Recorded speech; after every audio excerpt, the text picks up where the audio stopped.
안녕하세요. 아산정책연구원 이재현입니다. 오늘은 2000년대 이후 동남아 국가들의 군비 증강에 대해서 좀 말씀드리겠습니다. 한국에서는 큰 관심이 없을지 몰라도 동남아시아 국가들의 최근 2000년 이후에 한 20여 년간 군비 증강은 많은 관심의 대상이 되었습니다. 또 최근 한국에서도 방산 물자들 수출이 많아지면서 동남아시아 지역이 새로운 방산 시장으로 떠오르고 있고, 그런 시점에서 동남아시아의 지난 20년간 군비 증강, 도대체 왜 이런 증강이 있었던 걸까? 많은 사람들이 중국이라는 변수를 들이댑니다. 중국의 군사력이 강해지면서 남중국해에서 영유권 분쟁을 가지고 있는 동남아 국가들이 중국에 대응하기 위해서 군비 증강을 하고 있다라는 주장을 하고 있는데, 저는 사실은 중국 변수보다는 동남아 국가의 군이 가지고 있는 좀 구조적이고 역사적인 변수를 봐야 동남아의 군비 증강이 설명이 된다라고 이야기를 합니다.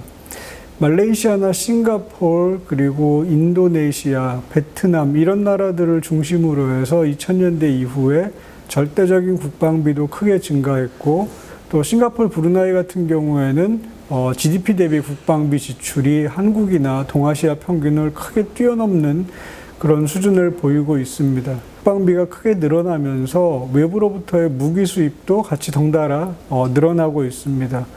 동남아 국가들이 외부로부터 무기를 수입하는 도입선은 어느 특정 국가에 국한되지 않고 러시아, 미국, 유럽연합, 한국, 그리고 중국 등 다변화되어 있습니다. 물론 중국이라는 안보 위협이 등장을 하면서 동남아 국가들도 중국으로부터 위협을 느끼지 않는 것은 아니고, 또 남중국해에서 영유권 분쟁 때문에 중국에 어느 정도 대응을 해야 된다라는 군사적인 필요성은 있으나, 객관적인 데이터를 놓고 보면은 동남아 국가들이 중국에 대응하기 위해서 군비를 증강시키고 있다라는 이야기는 조금 이치에 맞지 않습니다. 예를 들면 동남아 10개 국가의 국방비를 총 합친다고 하더라도 중국의 국방비 지출의 7분의 1 정도 수준에 불과합니다. 또 남중국해 영유권 분쟁을 생각하면 해군력과 공군력이 중심이 될 텐데, 대표적으로 공군력의 경우에 동남아 10개 국가 전투기 숫자, 훈련기까지 포함해서 다 합친다고 하더라도 중국 한 나라가 가진 전투기 숫자의 절반에 미치지 못합니다. 동남아 국가들이 가진, 해군이 가진 함정의 숫자라든지 규모라든지 질적인 측면과 중국의 함정을 비교해 보면은 비교할 대상이 못 됩니다. 근본적으로 동남아 국가들이 중국으로부터 위협을 느끼고 있는 건 사실이지만은 중국을 적대시하는 정책을 가지고 있지 않고, 또 동남아 국가들의 군비 증강이라는 것이 중국에 대응해서 계속 꾸준하게 증강되는 것이 아니기 때문에 중국과 동남아 국가들의 군비 경쟁이라고 보기에는 좀 무리가 있습니다. 그보다 동남아 국가들이 2000년대 이후에 군사비 지출을 확대하는 원인을 역사적인 부분에서 찾을 수 있습니다.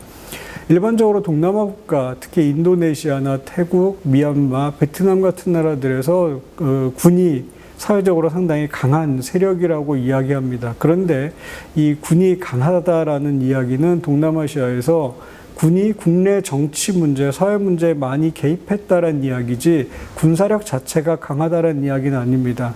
정권의 안보라든지 군의 이익을 위해서 군이 정치에 자주 개입하고, 또 권위주의적인 정권의 안전을 위해서 정치적 반대파를 탄압을 하거나 분리 독립 움직임 세력들을 탄압을 하기 위해서 동남아시아 군이 사회 정치에 많이 개입했는데, 이런 목적을 위해서라면 앞선 무기나 첨단 무기 같은 것들이 필요하지 않고 국내 반란을 진압하는 데는 병력의 숫자라든지 낮은 수준의 재래식 무기 정도만으로 충분했습니다.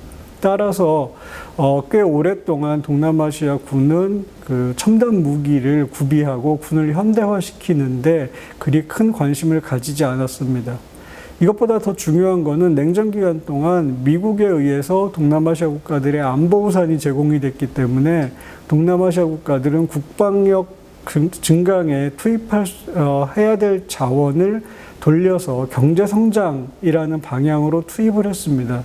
미국 안보 우산 아래에서 국방을 미국에 맡기고 상당 부분을 미국에 맡기고 재래식 무기만을 들고 그 대신에 국가의 재정적인 자원을 경제 성장에 투입을 했고 그 결과 냉전 기간 중에 경제 성장을 꽤 큰 폭으로 이루어냈습니다. 여기에다가 아세안 국가들 사이에 지역적인 분쟁이 없었다라는 것도 동남아 국가들이 국방력을 강화시키거나 현대화시키는데 유인을 잡게 한 원인이 됩니다. 냉전이 끝나고 미국의 안보 우산이 사라지면서 그때서야 이제 동남아 국가들은 본격적으로 자체적인 국방력 증강에 관심을 기울이기 시작을 했습니다. 마침 말레이시아, 싱가포르, 인도네시아, 태국 같은 나라들은 1990년대에 빠른 경제 성장을 하면서 국방력에 투자할 수 있는 재정적인 여력도 갖추게 됩니다.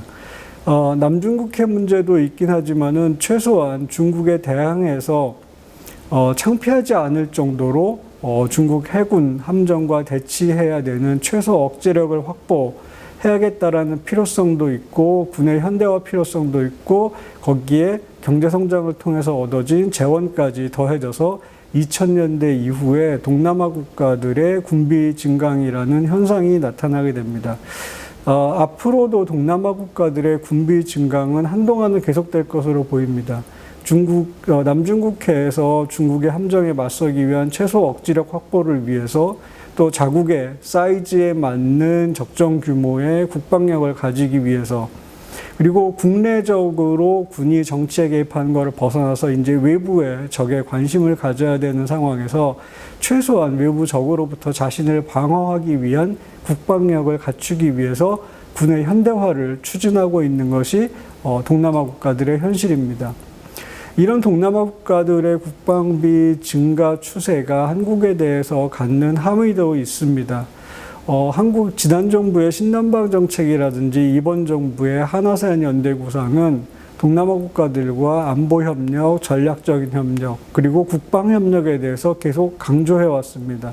그리고 그 국방 협력의 한 핵심에는 방산 협력이 들어가 있습니다. 따라서 앞서 이야기한 것처럼 동남아시아가 한국의 새로운 방산 시장으로 이미 떠오르고 있고 앞으로 더욱 확대될 가능성이 있습니다. 더구나 한국은 동남아시아 지역에서 상당히 좋은 국가 이미지를 가지고 있습니다.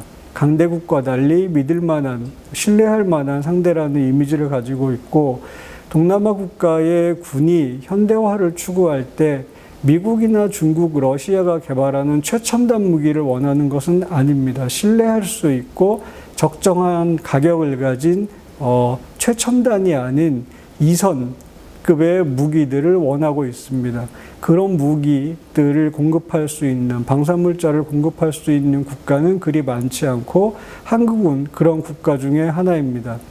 물론 동남아시아 국가들과 방산 협력이라는 것이 한국에게 경제적 이익으로 돌아오는 부분도 있지만 한국과 동남아 국가 군 사이의 상호 운용성을 강화할 수도 있고 한국이 인태 지역의 지역 안보를 위해서 적정한 공헌을 한다는 이미지도 만들어낼 수 있고 또 한국과 동남아 국가들의 무기가 상호 운용성을 확보하게 되면은 이 상호 운용성은 더 나아가서 미국의 무기 체계와 동남아 국가의 무기 체계가 간접적으로 상호 운용성을 확보할 수 있는 계기도 됩니다.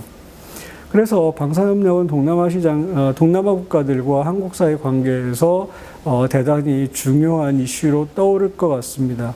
다만 지난 정부의 신남방 정책이나 지금 현 정부의 한아세안 연대 구상이 다 평화라는 이미지를 앞세우고 있는 만큼 방산협력과 관련해서는 조심스럽게 접근할 필요가 있습니다.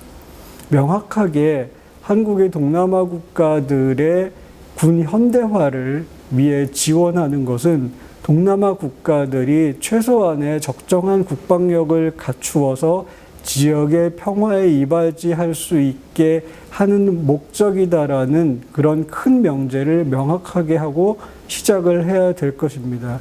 또한 일부 동남아 국가에서 한국이 지원한 무기, 한국이 판 무기들이 국내의 정치적 반대 세력이나 소수민족을 탄압하는데 쓰이지 않는가 항상 모니터링을 해야 될 것입니다. 이런 점들을 주의하면서 한국과 동남아시아의 방산협력을 추진할 필요가 있습니다.